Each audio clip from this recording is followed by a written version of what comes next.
Welcome to another episode of Mathellennials, and we are here to provide you step-by-step tutorials on mathematics all in one channel.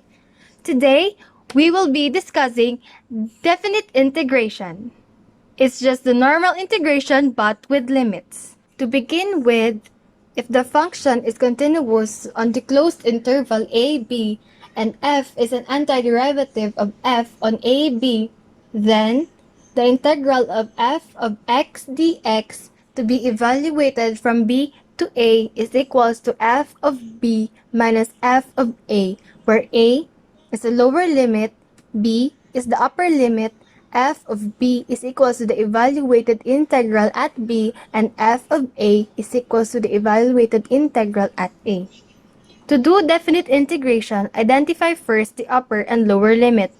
Integrate the function and then plug in the values of the upper limit and the lower limit to the antiderivative and subtract the f of a from the f of b.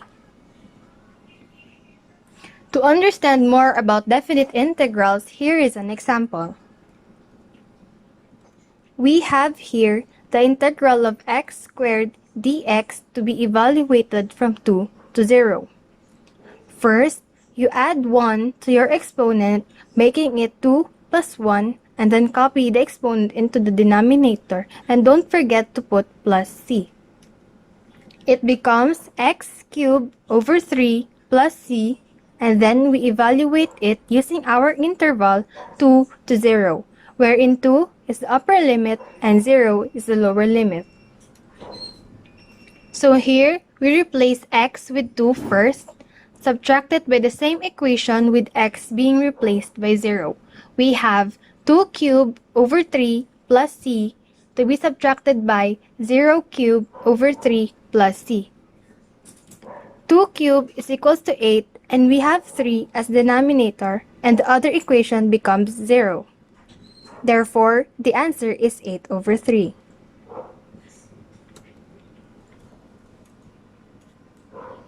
Now we go to the properties of definite integrals.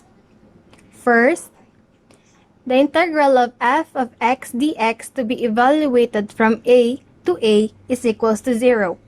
The answer would be 0 because the resulting values when evaluated will be equal, and when subtracted becomes 0.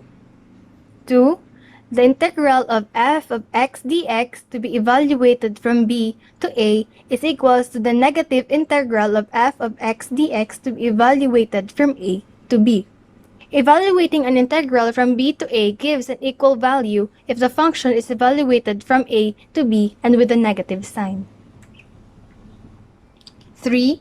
This property of integral is applicable only to problems that involves piecewise functions. The integral of f of x dx to be evaluated from b to a is equals to the integral of f of x dx to be evaluated from c to a plus the integral of f of x dx to be evaluated from b to c, wherein a is less than c and c is less than b. It includes an interval which has a number between a and b denoted as c.